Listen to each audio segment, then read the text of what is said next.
কি নিয়ে আসছেন? ওয়েট করেন, মাল শহরে নিয়ে আসেন।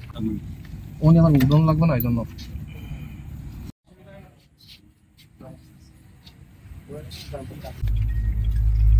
আচ্ছা শোন,